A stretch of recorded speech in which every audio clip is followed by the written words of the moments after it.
La clase que nos toca el día de hoy es acerca de abdomen parietal. Ya hemos acabado con todo lo que es el segmento de tórax, ahora vamos a empezar acerca de abdomen.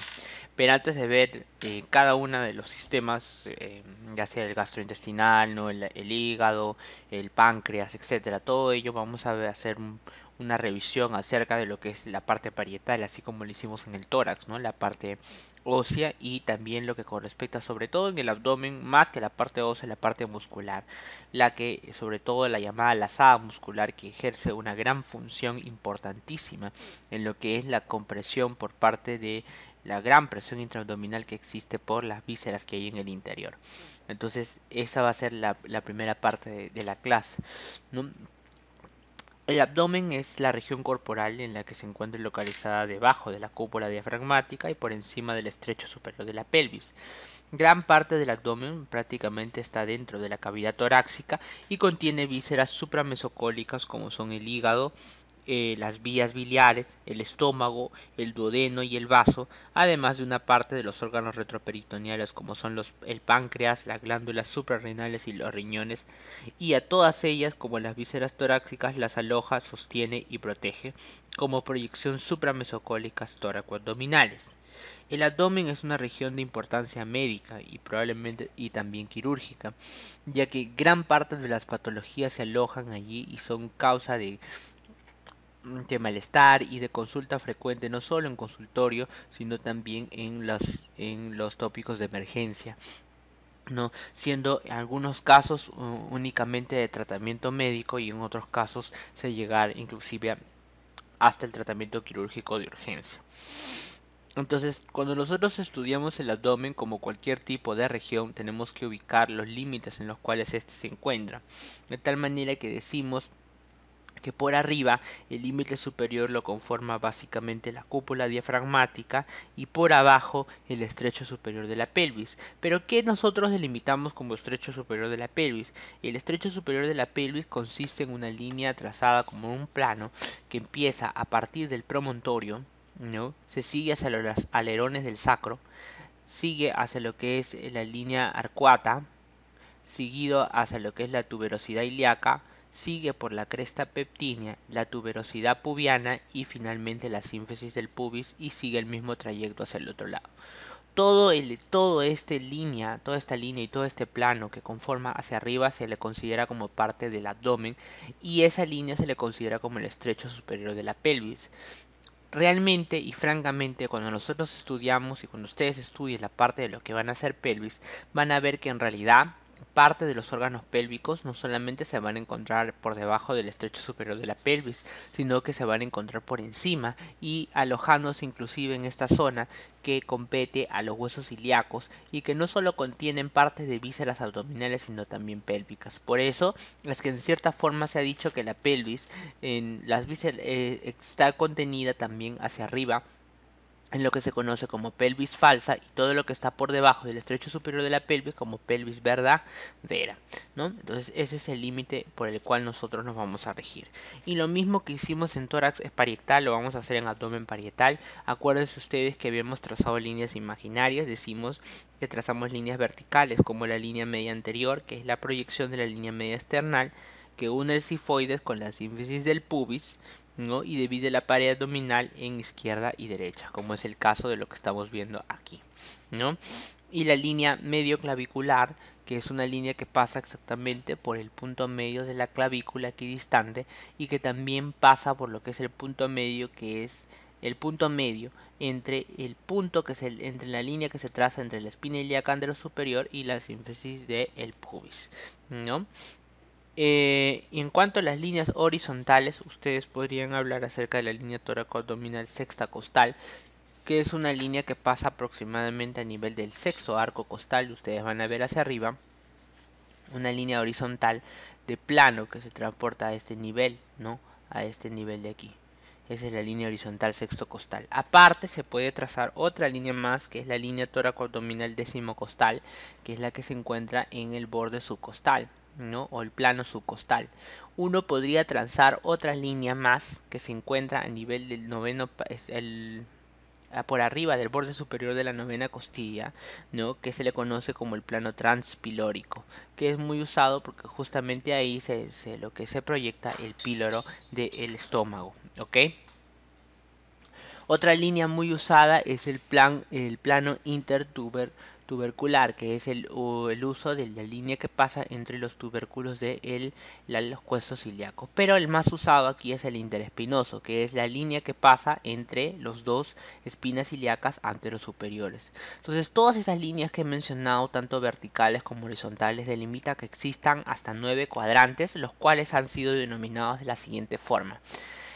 En primera instancia, el cuadrante superior en el medio se encuentra denominado como epigastrio, hacia abajo como mesogastrio, hacia abajo como hipogastrio, y hacia los lados tenemos los hipocondrios, derecho e izquierdo, flanco derecho e izquierdo, y la fosa ilíaca, ¿no? Fosa ilíaca izquierda, fosa ilíaca derecha. Estos planos son importantes tratar de recordarlos, pero no solamente ellos, sino que es importante recordar las vísceras que en él se pueden proyectar. Y este cuadro que ustedes ven acá es el conjunto de vísceras que yo puedo encontrar en cada uno de los planos: el hipocondrio derecho, el hipocondrio izquierdo, el hipogastrio, el flanco derecho, el flanco izquierdo, el mesogastrio, la fosa ilíaca derecha, fosa ilíaca izquierda y el hipogastrio. Todas estas son vísceras de las cuales se pueden llegar a proyectar en estas, y que por lo tanto los dolores en estas zonas pueden ser causa de alguna de estas vísceras que nosotros estamos encontrando en este grupo. De tal manera que es fundamental de que este recuadro esté en nuestra memoria, para así, cuando nosotros enfocamos un dolor referido de un paciente en un determinado cuadrante, es importante que tengamos en cuenta patología en cualquiera de esos órganos mencionados dentro de ellos. ¿Ok? Hacia atrás es algo muy similar, muy parecido, y vamos a ver que lo que más se proyecta más que nada son los riñones, ¿no? Listo. Entonces, para ver y observar, estudiar un poco acerca del abdomen parietal, chicos, es importante ser un poco ordenado y tratar de hablar de paredes abdominales, ¿no? Hay que hablar siempre de regiones de las cuales nosotros vamos a estudiar. Van a haber paredes por delante, por detrás, para la pared superior y la pared inferior. Por detrás nosotros tenemos hasta 3 paredes, ¿no? La pared dorsolumbar, la región dorsal, la pared ventrolumbar medial y la pared ventrolumbar lateral. Por delante, la pared ventrolateral, ¿no? Que está conformada básicamente por los músculos de la prensa abdominal, y la pared superior, la cúpula diafragmática, y la pared inferior, el estrecho superior de la pelvis. Lo que vamos a estudiar el día de hoy básicamente van a ser estos dos, por delante y por detrás.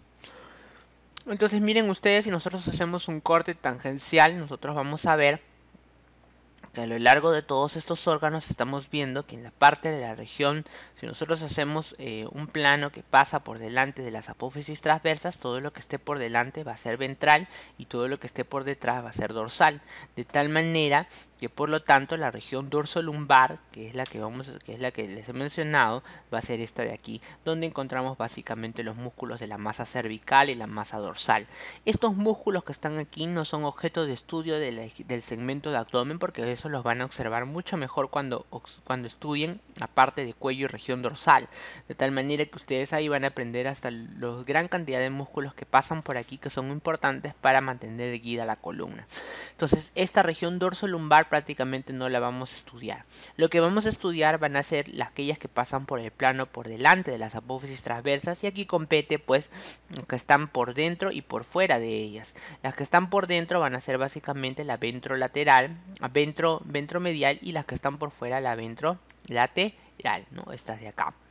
Y finalmente la ventral lateral, que va a estar conformada por básicamente los músculos de la prensa abdominal, que son 3 y son en ese orden, de afuera hacia adentro. Miren chicos, oblicuo externo, oblicuo interno y el transverso del abdomen.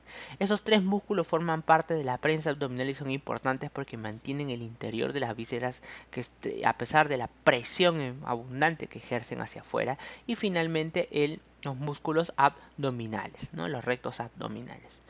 Entonces, la pared dorsolumbar, como les repito, no la vamos a estudiar porque esa parte se estudia más de la región dorsal de cuello, ¿ya? Entonces, empecemos un poco acerca de lo que es la región ventrolumbar medial. Entonces la región ventrolumbar medial, que compete básicamente la zona entre las caras ventrales de las apófisis transversas de las vértebras lumbares, ¿no? Y la cara lateral de los cuerpos de las vértebras lumbares, es decir, una región por la cual nosotros tenemos básicamente todo lo que compete, miren lo que está por delante de los cuerpos lumbares, ¿no? Y por adentro de lo que viene a ser las apófisis transversas. ¿Qué contenido básicamente tenemos aquí? Tenemos el del psoas mayor y el psoas menor, ¿no? Ambos son contenidos principales de la pared ventromedial, ¿no? Es una región situada entonces entre la cara ventral de las apófisis transversas. Dentro de ellas nosotros tenemos al psoas menor, que es un músculo que puede o no puede estar presente en algunas personas, donde finalmente es una pequeña inserción a lo largo de la 12ª vértebra torácica y distalmente se dirige hacia la línea arcuata. En el caso del psoas mayor, que sí es un músculo que siempre lo vamos a encontrar, tiene dos inserciones proximales, ¿no? Un llamado fascículo profundo accesorio y un fascículo superficial principal.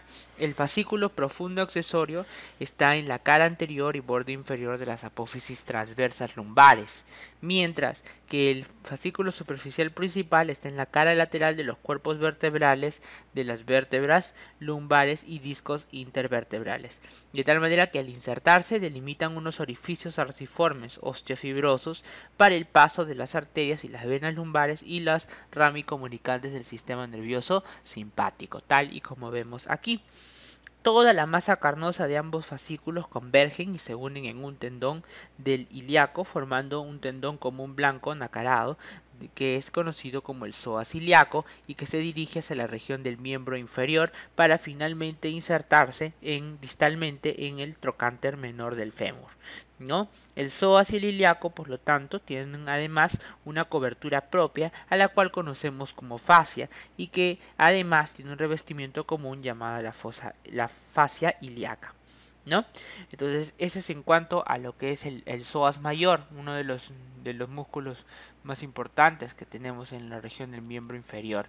Otro elemento fundamental que tenemos en la región ventrolumbar es la del plexo lumbar, que está formado por las uniones entre sí y sucesivamente de las ramas anteriores de los 4 primeros nervios lumbares, tal y como nosotros estamos viendo allí.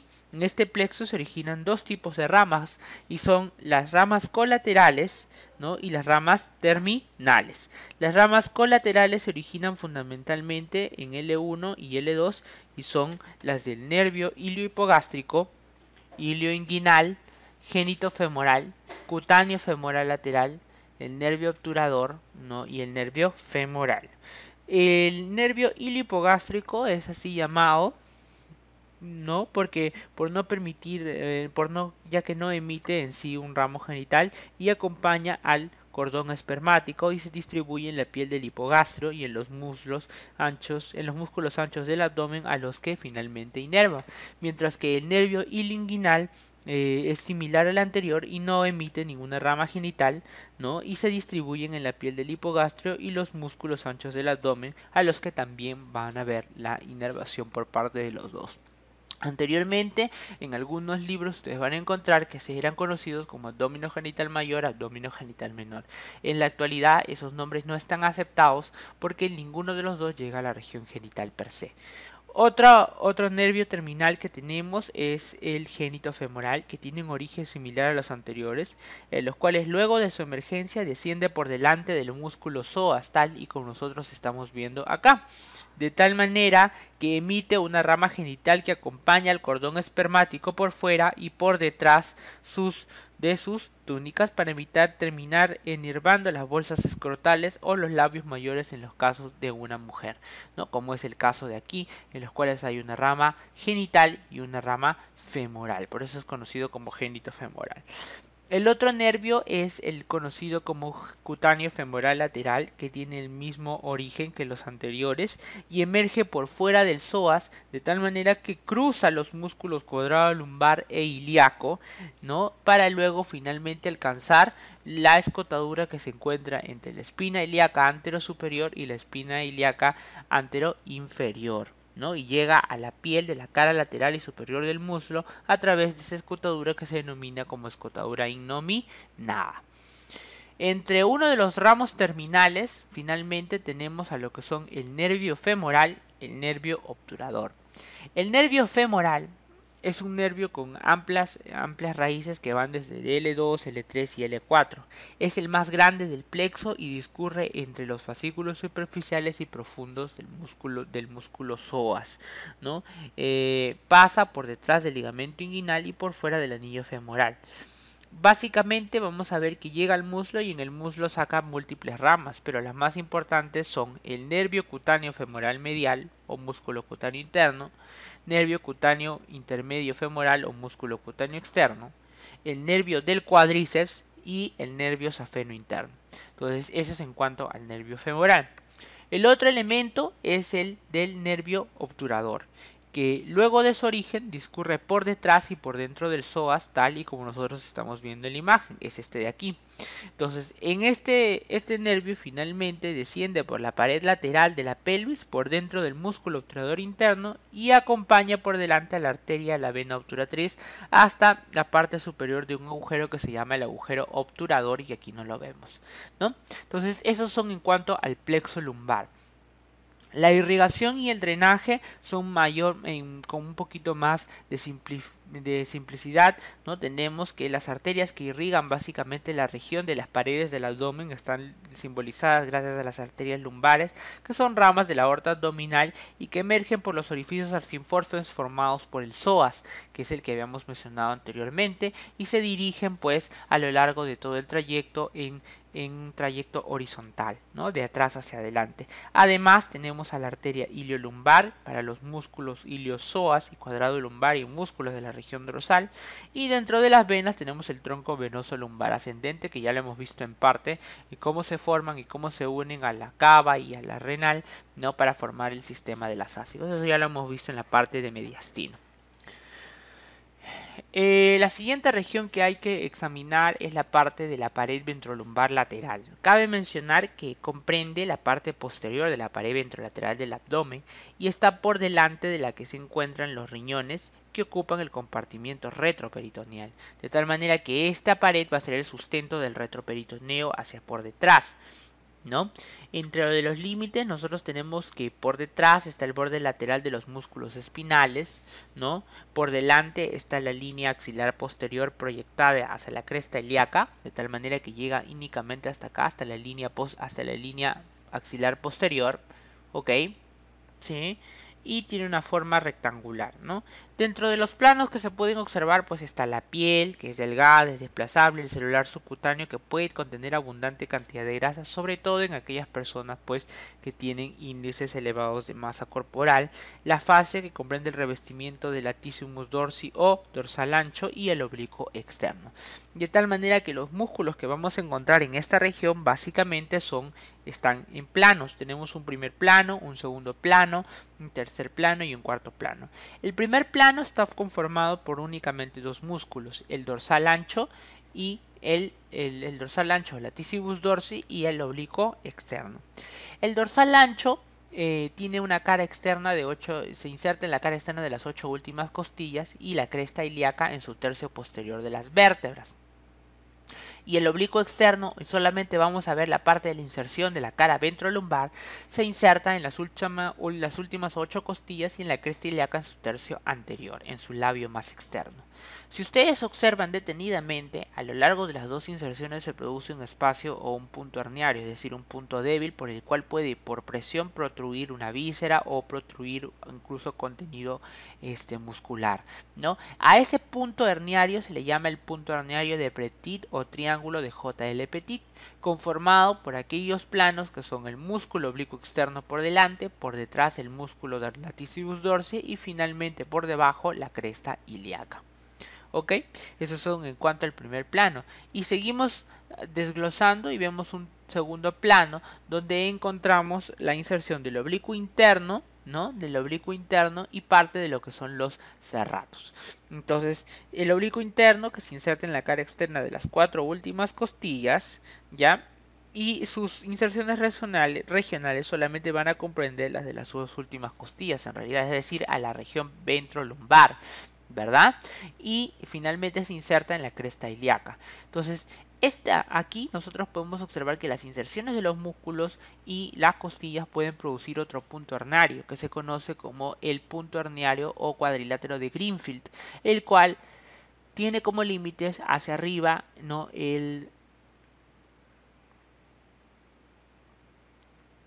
serrato caudal, hacia abajo el oblicuo interno, hacia adelante el borde inferior de las dos semicostillas y hacia adentro lo que son los músculos espinales, ¿no? Este es el punto herniario de Greenfield. El tercer y cuarto plano, el tercer plano que solamente está dado finalmente por lo que es el transverso del abdomen, miren ustedes chicos que se inserta a manera de como si fuera una manera de cinturón, y las inserciones son las cuatro últimas costillas y las vértebras lumbares hacia el hueso ilíaco a manera de cinturón, y ya hacia un cuarto plano encontramos un músculo que se dirige desde solamente el borde inferior de la última costilla hasta la cresta ilíaca hacia su tercio posterior. Este es el cuadrado lumbar, ¿no? Eso es en cuanto a las paredes. Finalmente, para estudiar un poco acerca de la pared ventrolateral, que ya va desde las líneas axilares posteriores hacia adelante, todo lo que compromete hacia adelante, vamos a ver que básicamente aquí lo que encontramos es el contenido de la lazada muscular, y es el contenido que vamos a estudiar ampliamente a lo largo de esta parte de este capítulo, porque ese es el responsable de mantener la presión intraabdominal con su contenido adecuado. Por otra parte, en cuanto al estudio de la pared ventrolateral del abdomen, nosotros vamos a ver que es una zona de las más amplias y que contempla pues parte de lo que son los arcos costales, la cresta ilíaca, la espina ilíaca anterosuperior, el ligamento inguinal, ¿no?, y lo que son la lazada muscular de los músculos, ¿no?, que son el transverso, los oblicuos mayor y menor. Haciendo un poco de anatomía de superficie hacia esto, nosotros podemos ver que hacen algunas estructuras como son los arcos costales, el apéndice sifoide, y puede verse también algunas estructuras de partes blandas como son ejemplo los rectos abdominales en los normosómicos hacen relieve de superficie, donde el sifoide y los cartílagos costales hasta el borde superior del pubis, ¿no?, y la espina del pubis también pueden hacer cierta anatomía de superficie. Otro de las cosas a estudiar es la piel, ¿no?, por planos, donde es fina, elástica, es distensible, mal adherida a los planos profundos o subyacentes y con estrías hipocrómicas o transversales en multíparas y en personas obesas. En cuanto al celular subcutáneo, es un verdadero panículo adiposo. De hecho, es el lugar donde frecuentemente se alberga mayor cantidad de tejido adiposo, generalmente en aquellas personas que tienen una ingesta elevada de lo que son carbohidratos y en elementos energéticos, ¿verdad? Eso es en cuanto a la parte del celular subcutáneo. Ya hacia más a profundo tenemos una serie de capas que cumplen una función importante en lo que es la protección de la pared abdominal, y ahí tenemos primero a lo que vienen a ser las fascias, específicamente la cara más externa de la fascia del oblicuo externo, donde nosotros inmediatamente por debajo encontraremos a nuestro amigo el oblicuo externo. Este músculo es el primero que van a encontrar en su disposición, ¿no?, y seguidamente por debajo por el oblicuo interno, seguido por el músculo transverso del abdomen y finalmente por una pequeña capa que se denomina como la fascia transversalis. Esa fascia transversal es finalmente seguida por una grasa que es la fascia extraperitoneal, ¿no?, o grasa preperitoneal, donde además ya luego vemos que está continuada por una capa de serosa conocida como peritoneo. Y ya hacia adentro está la cavidad abdominal que tiene el contenido como las vísceras. Entonces, estas son las capas que nosotros vamos a estudiar, ¿no?, de manera más superficial, más profunda: la piel, el celular subcutáneo, ¿no?, la capa membranosa, ¿no?, la fascia de escarpa, que viene a ser la fascia más fibrosa del tejido celular subcutáneo, estos que vienen a ser los músculos, el oblicuo externo, el oblicuo interno, el transverso del abdomen, y cada uno, como ustedes pueden ver, tiene sus capas de fascias, ¿no?, con una hoja anterior y una hoja posterior, cada uno de ellos. Aparte de ello, ustedes van a ver que tiene lo que se le denomina la fascia endoabdominal o fascia transversalis, seguidamente por detrás, le sigue por lo que viene a ser la grasa extraperitoneal y finalmente el peritoneo parietal, ¿no? Esas son todas las capas que nosotros podemos encontrar en las disecciones de la pared abdominal, específicamente la ventrolateral. Entonces, dentro del contenido ventrolateral, uno de los más importantes es el contenido muscular, ¿no? El plano muscular corresponde básicamente al oblicuo externo, ¿no? Que tiene inserciones a niveles costales, ¿no? Inserciones en la línea media e inserciones inferiores. Las inserciones costales básicamente se dan a nivel de los 8 últimos arcos costales y en la línea media formando lo que son el estuche de los rectos, de tal manera que la fascia del oblicuo externo no tiende a tratar de unirse con la del oblicuo externo del otro lado, y no solamente con ellos, sino con la del oblicuo interno aparentemente del otro lado. La línea media forma un estuche que se le denomina el estuche de los rectos. Como ustedes van a ver acá, el oblicuo externo básicamente tiene una porción carnosa, ¿no? De abundante cantidad de masa muscular, que puede ser más desarrollada en algunas personas que con otras, donde se caracteriza pues porque se trasloca hacia lo que viene a ser una parte más fibrosa, ¿no? Que viene a ser la parte de los estuches. Característicamente, bueno, este gráfico está un poco mal, ya que la forma en la que nosotros vemos en que se da la transición de la parte muscular a la parte fasciotendinosa del oblicuo externo, ya no es una manera recta como se puede observar allí, sino que es de manera que se da en forma de semiluna, ¿no? Convexo hacia la línea que está orientado hacia la línea media, ¿no? Es decir, convexo hacia la línea media, quiere decir hacia así, ¿no? Entonces eso viene a ser la parte de los oblicuos del oblicuo externo. Y hacia las inserciones inferiores vamos a ver que se inserta en la cresta ilíaca, como ustedes ven acá, ¿no? Desde la parte de los 2/3 anteriores se dirige hasta la espina ilíaca anterosuperior, y de la espina ilíaca anterosuperior salta insertándose directamente hacia el tubérculo del pubis, como vamos a ver hacia abajo. Y vemos entonces que hacia abajo la espina ilíaca anterosuperior salta la inserción directamente hacia el tubérculo del pubis y determina lo que es por debajo una zona de ligamento por arriba y una zona de anillo por debajo. Obsérvese que el ligamento que se forma debido a que se salta de una zona a otra ósea se denomina el ligamento inguinal o ligamento de Poupart. Ese ligamento inguinal es fundamental porque sirve como base específicamente para lo que viene a ser el conducto inguinal que vamos a estudiar más adelante. Por otra parte, y algo muy importante que es necesario que se pueda entender, es el hecho de que por debajo se forma un anillo, al cual le vamos a denominar el anillo femoral, que no es lo mismo que el conducto inguinal que estamos viendo hacia arriba del ligamento inguinal. El anillo femoral está inmediatamente por debajo y por detrás, de manera que son dos estructuras totalmente distintas. El ligamento inguinal hacia arriba se repliega y se forma como una especie de cintilla gruesa de esta fascia del oblicuo externo, a la cual le vamos a denominar como cintilla hilopubiana o cintilla de Thomson. Característicamente vamos a ver, chicos, que el ligamento inguinal salta después para insertarse hacia la sínfisis del pubis a manera de arco, de tal manera que forma un pilar de esa apertura, un pilar externo y un pilar interno. Quiero que vean que forma, por lo tanto, aquí una especie de anillo para la salida de un contenido, ¿no? Entonces, ese anillo se denomina el anillo inguinal superficial, ¿no? Quiero que vean que hacia abajo ustedes van a ver y por detrás el del ligamento inguinal, hacia adentro y hacia atrás, miren, está replegándose ese ligamento inguinal hacia lo que viene a ser la cresta peptínea, donde hay un ligamento bastante fuerte que se llama el ligamento de Cooper y que se denomina como el ligamento más fuerte que tiene el cuerpo. Ese repliegue que se forma entre los dos y que tiene forma de arco se llama el ligamento liguinar o el ligamento de Gimbernard, y tiene como principal función tratar de delimitar, ¿no? Delimita por dentro a lo que viene a ser el contenido de ese anillo femoral que hemos visto inmediatamente por debajo, ¿no? Entonces ese fascículo, lo que tenemos después es que este salto que habíamos visto en las inserciones mediales de la parte más inferior del oblicuo externo permite que se formen dos pilares, un pilar interno y un pilar externo. ¿De quién? Del anillo inguinal superficial. Ese tipo de inserciones que se produce de un lado a otro, entrelazándose, produce lo que se llaman como las fibras arciformes de Nycaisa, ¿no?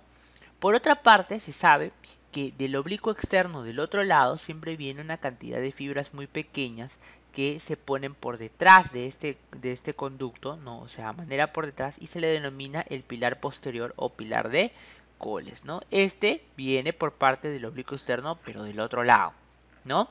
Eso es algo muy importante que hay que tratar de entender. El siguiente músculo a estudiar es el oblicuo interno. El oblicuo interno es un músculo que está inmediatamente por debajo y vamos a ver porque se caracteriza porque se inserta en los 4 últimos arcos costales. En la línea media forma parte del estuche de los rectos. Hacia inserciones inferiores tiene característicamente se inserta ¿dónde? En la cresta ilíaca, otra vez. Luego se va a la espina ilíaca anterosuperior y de la espina ilíaca anterosuperior vuelve a saltar a lo que viene a ser el pubis. O sea, el compartimiento es muy parecido al que hace el oblicuo externo, ¿no? El oblicuo externo. Pero además hay dos particularidades. Primero, que hacia la línea media, ¿no? Se inserta a través del tendón conjunto con el músculo transverso del abdomen, y que tercero, bota un fascículo reflejo a lo largo del trayecto de la región inguinal que se va a ir con el contenido del conducto inguinal. Entonces eso es importante tratar de entender y eso probablemente se ve ejemplificado acá. Quiero que vean que aquí el que está más superficial es el oblicuo externo y el que ustedes ven acá es el oblicuo interno y este es el transverso. Obsérvese que, chicos, obsérvese que lo que viene de aquí, de un lado, miren, de acá es la unión de dos tendones, ¿no? Esos dos tendones se unen y se llaman el tendón conjunto. Ese tendón conjunto que ustedes ven aquí es el responsable, ¿no? De la unión, es el responsable de la inserción conjunta por parte del transverso y del músculo oblicuo interno, ¿no? Y además nosotros vemos que de acá, miren chicos, de acá de que es el oblicuo interno sale un fascículo reflejo que se le llama el músculo cremaster y que continúa a lo largo de todo lo que viene a ser el conducto espermático. ¿Ya? Esa es una característica saltante por parte del músculo oblicuo interno. Entonces, eso es, ¿no? Y el siguiente músculo que vamos a estudiar es el músculo transverso del abdomen, que se inserta en los 6 últimos arcos costales. Hacia la línea media también forma lo que es el estuche de los rectos, y hacia abajo tiene una inserción muy parecida, yéndose de cresta ilíaca, espina ilíaca anterosuperior y pubes a través del tendón conjunto ¿con quién? Con el oblicuo interno. Y hacia atrás se va a insertar ¿dónde? Se inserta en las apófisis transversas de la última vértebra torácica hasta la última vértebra lumbar, ¿no? Obsérvese que la disposición de las fibras del músculo transverso generalmente van de atrás hacia adelante y son horizontales, mientras que la característica del músculo oblicuo interno es que las fibras tienden a irse y dirigirse hacia la sínfisis del pubis, de tris hacia adelante y de abajo hacia arriba.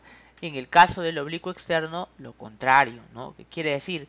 Se van de atrás hacia adelante, pero de arriba abajo. O sea, se direccionan hacia el pubis. Se direccionan hacia el pubis, ¿no? Entonces, la dirección en el oblicuo externo es hacia el pubis. En el oblicuo interno es hacia la sínfisis, el apéndice sifoides, ¿no? Y en el transverso es hacia la línea media, ¿no? Listo. Y eso es lo que podemos ver, ¿no? En este caso, por ejemplo, quiero que vean esta imagen en particular, donde nosotros tenemos que aquí está el anillo inguinal superficial, ¿se acuerdan? Miren, esta es la fascia del músculo oblicuo externo, ustedes tienen hacia acá el pilar interno, acá el pilar externo, y obsérvese que inmediatamente por detrás, que viene a ser el conducto espermático, miren chicos, viene este pequeño fascículo reflejo que viene del otro lado. Ese fascículo reflejo que ustedes ven que está viniendo del otro lado se denomina el pilar posterior o pilar de Coles, ¿no? Entonces ahí es muy importante uno que hay que tratar de entender. Lo siguiente que le sigue es cómo se comportan en la línea media. Y en la línea media nosotros vamos a ver que los tres músculos, sus tres fascias que tienen capas ya sea por delante y por detrás, los tres, ¿no? Lo que hacen es que se encuentran al recto abdominal. Y una vez que se encuentran al recto abdominal, lo tapizan y forman lo que nosotros denominamos como el estuche de los rectos. Los rectos abdominales son un par de músculos, no son más, ¿ok? Son largos y vienen desde el apéndice, desde la sexta arco costal en la parte condrostal, ¿no? Hasta la sínfisis del pubis, ambos de tal manera que se orientan de manera vertical, ¿no? ¿Y qué pasa? Que estos estuches cuando los encierran, ¿no? Lo que hacen es forman diferentes vientres de este mismo músculo que es uno solo, ¿no? Que es el cual se denomina metámeras, y eso hace pues que tenga esa apariencia de que fueran más abdominales, ¿verdad? Hacia el interior, hacia la parte más central, vamos a ver que están separados por un espacio que es producto de la unión de todas las capas de las fascias, de los rectos abdominales, de los oblicuos, etcétera, que provoca finalmente que haya una zona enteramente de fascia, la cual le denominamos la línea alba, ¿no? Entonces aquí está el comportamiento de algunos de los músculos de la región transversa, y hay algo muy importante que hay que tratar de entender. Obsérvese que cuando nosotros hacemos un corte transversal, chicos, nosotros vemos que, por ejemplo, tratamos de ver cómo es que se comportan los músculos transversos, los músculos de la prensa abdominal, es decir, el transverso y los oblicuos. Miren ustedes, el más superficial es el oblicuo externo, el que le sigue el oblicuo interno y siguiente es el transverso. Quiero que vean cómo las hojas, que están ejemplificadas por el color verde, del oblicuo externo de un lado, se unen para luego ir a la línea media y salir por delante de los rectos abdominales, y se unen directamente pero con las fascias, ¿no? O con las capas de las fascias del oblicuo interno del otro lado. Lo mismo sucede con el oblicuo interno de ese lado con el oblicuo externo del otro lado, de tal manera que los dos funcionan uniéndose uno contra otro, diciendo que y postulando por algunos entonces que aparentemente el oblicuo interno con el oblicuo externo del otro lado aparentemente serían un músculo y funcionarían como un músculo digástrico. Entonces esa contraposición de las fibras son las que hacen que funcionen a manera muy efectiva y se da lo que es la llamada lazada muscular, ¿no? Quiero que vean que en los 2/3 superiores de lo que viene a ser el abdomen, nosotros vamos a ver que en el caso del oblicuo interno, ¿no? En la cara tiene una capa de fascia por delante y una capa de fascia posterior. Vamos a ver que la anterior pasa por delante del recto abdominal y la posterior pasa por detrás, mientras que en el caso de las capas del transverso del abdomen, ambas pasan por detrás, ¿no? Entonces eso solamente sucede en los 2/3 superiores del abdomen, porque en el tercio inferior vamos a ver cómo es que todas las capas pasan por delante y la única capa que vemos que sale por detrás de nuestro amigo los rectos abdominales son las fascias transversales. Entonces ese es un componente bien importante. Esto es lo que ya les había mencionado, los 2/3 superiores, donde miren ustedes, está bien proporcionadamente descrito. Y en un tercio superior, perdón, en un tercio inferior nosotros vamos a ver, ¿no?, que todas las capas salen por delante, siendo la única capa de fascia que lo recubre por detrás la fascia transversalis, nada más. Y eso se ejemplifica acá. Nosotros vemos acá en primera instancia los 2/3 superiores y el tercio inferior. De tal manera que cuando nosotros retiramos esta pequeña capa casi transparente que vemos acá, que es la fascia transversalis, vamos a dar cuenta que hay un límite por el cual el recto abdominal deja de ser tapizado por detrás, ¿no? Esto se llama el arco de Douglas. Y entonces, ¿qué es el arco de Douglas? El arco de Douglas es el límite por el cual los 2/3 superiores dejan de pasar por detrás de las fascias del músculo transverso y del oblicuo interno, dejan de pasar por detrás de los rectos abdominales, ¿no? Otro concepto muy importante acerca de las fascias transversales es algunos repliegues que tiene, ¿no? Por ejemplo, ustedes van a ver que tiene repliegues a lo largo de la línea media en el borde lateral de los rectos abdominales, el cual se le denomina el ligamento de Henle y que se va y se inserta en el ligamento de Cooper, en la cresta pectínea, y el otro es aquel que sigue en línea de arco del borde lateral del arco de Douglas, ¿no?, que es el ligamento de Hasselbalch, ¿no? Entonces acuérdense que el ligamento de Hasselbalch es lo que le sigue de los bordes laterales del arco de Douglas, mientras que la región más lateral de los rectos abdominales se denomina como el ligamento de Henle. Otro componente muy importante a tener en cuenta es la pared ventrolateral, es la llamada fascia umbilico prevesical, ¿no?, o prevesical. Ese compartimiento muy importante se caracteriza porque hay un engrosamiento por parte de las fascias en la región dorsal que están cerca de la vejiga, ¿no? Esa parte de engrosamiento es característico y se da desde los ligamentos conocidos como ligamentos umbilicales. A ver, si nosotros hacemos un corte típico espaciado, vamos a ver que hay ligamentos que provienen directamente desde la región umbilical y que se dirigen hacia la región de la vejiga, hacia la pelvis. Y nosotros nos damos cuenta entonces que hay uno en el medio y hay otros dos pegados hacia la región lateral. El que está en el medio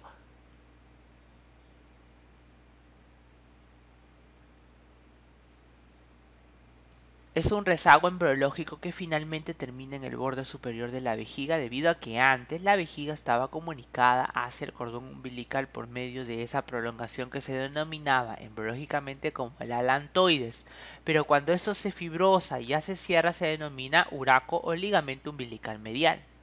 Hacia ambos lados vamos a encontrar los rezagos de lo que vienen a ser las arterias umbilicales, que eran arterias propias de lo que viene a ser la circulación de la arteria ilíaca interna, y que iban finalmente hacia la placenta. Entonces esas arterias, ¿no?, que venían y buscaban finalmente el ombligo, o lo que luego se transforma en ombligo, se llaman las arterias umbilicales, pero que luego, como ya no hay circulación a través de la placenta con el feto directamente, se van cerrando, se fibrosan y se denominan los ligamentos umbilicales laterales, ¿no? Y ya más hacia afuera nosotros encontramos el límite de quiénes, a unas arterias y una vena que se denominan la arteria epigástrica inferior, y que ambas vienen de lo que viene a ser la ilíaca externa, ¿no? Listo. Entonces, a lo largo de todo el trayecto de las líneas umbilicales vamos a ver que se desarrolla una fase, la cual se denomina fase umbilico-vesical, ¿no? Y esa fase umbilico-prevesical pues se caracteriza por tener una consistencia relativamente moderada y está inmediatamente por detrás de lo que viene a ser el peritoneo, y por delante la vejiga tiene pues una grasa característica que se llama la grasa de Retsus, ¿no?, que se caracteriza pues por subir de molde a la vejiga que está siendo comprimida hacia adelante, ¿no? En cuanto a la irrigación de la pared ventrolateral del abdomen, como ustedes ya saben, básicamente depende a través de las arterias lumbares, ¿no? A través de las arterias lumbares, que son ramas directas de lo que viene a ser la arteria aorta, ¿no? La coartación de la aorta es una patología característica donde nosotros tenemos que hay una constricción por parte de la luz de la aorta. Y aquí lo puse porque hay en la coartación de la aorta, que sucede generalmente en los adultos, hay mecanismos por los cuales pues se puede preservar la vida en las personas a través de las anastomosis naturales que existen entre el circuito de la aorta ascendente con el de la aorta abdominal y finalmente el ciclo ilíaco. ¿Y cuál es uno de los principales? El de las arterias epigástricas, donde nosotros tenemos que hay una epigástrica inferior que sea anastomosa con una epigástrica superior que veíamos que era rama de ¿quién? De la mamaria interna. Entonces esta anastomosis entre los dos une el ciclo de las ilíacas con las subclavias de manera directa sin pasar por la aorta. No, es uno de los mecanismos que tiene para poder defenderse los pacientes con coartación de la aorta. El siguiente punto a tomar es acerca de la región inguinal, que básicamente hablar acerca del canal inguinal, de los soportes, ya conociendo las inserciones de los músculos oblicuo interno, oblicuo externo, transverso, y cómo es que más o menos sus provocan reflexiones, sus fascias. Es fácil tratar de comprender cómo es que se da la región inguinal. Entonces los límites de la región inguinal básicamente están dados a través de un plano que cursa por ambas espinas ilíacas anterosuperiores. El plano inferior es aquel que se da por el ligamento inguinal, ¿no? Y finalmente el plano superior va a ser dado por un triángulo que es cerrado finalmente por la línea que pasa por el borde externo de los rectos abdominales. De tal manera que esa región inguinal va a ser delimitada porque en el interior vamos a contener lo que es el conducto inguinal, y ese conducto inguinal es labrado gracias a que generalmente, sobre todo en el caso de los hombres, las gónadas, ¿no?, en este caso los testículos, se encuentran primero en la región dorsal del abdomen y van descendiendo poco a poco hasta labrar lo que son las bolsas escrotales, y esto debido a que los testículos necesitan de una temperatura de un grado menor a la del cuerpo, a la de la temperatura corporal, para llegar a funcionar, ¿no? Y esto finalmente se logra gracias a que hay que tratar de sacar a lo que vienen a ser los testículos hacia el exterior y así poder lograr que funcionen. Entonces, de esa forma pues el testículo o las gónadas van labrando toda una serie de caminos por el cual se va formando este llamado conducto inguinal, y es por el cual lo estudiamos en una región diferente, ¿no? A lo largo de todo este trayecto ustedes van a ver que se han formado por lo tanto dos orificios especiales: un orificio profundo, que es donde empezó a labrarse el contenido, y el orificio superficial, por donde va a terminar saliendo, ¿no? Entonces, para poder nosotros llegar a entender todo el mecanismo, por todas las partes especiales, hay que determinar las paredes de todo este conducto inguinal. Existe entonces una pared anterior, una pared inferior, una pared superior y una pared posterior. Quiero que observen en la pared anterior, básicamente lo que vamos a tener es la fascia del oblicuo externo, ¿no? El ligamento inguinal que más hacia adelante se repliega formando una capa fibrosa que se denomina la cintilla iliopeviana de Thomson, ¿no?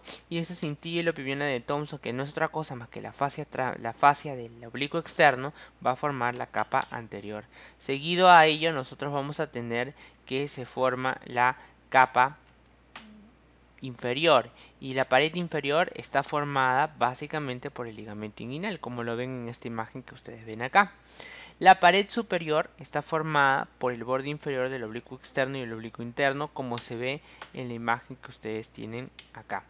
Entonces, en esta imagen, por ejemplo, lo que ustedes tienen es que parte del techo, todo este trayecto que ustedes ven acá, este trayecto de acá es el ligamento, el conducto inguinal, ¿verdad? De tal manera que el piso es el ligamento inguinal y la parte anterior la forma la fascia del oblicuo externo. Miren ustedes hacia arriba, nosotros tenemos básicamente a músculos. ¿Qué músculos? Al oblicuo interno, ¿no? Y al transverso, que se unen en un solo tendón, como ustedes ven acá, que se denomina el tendón conjunto.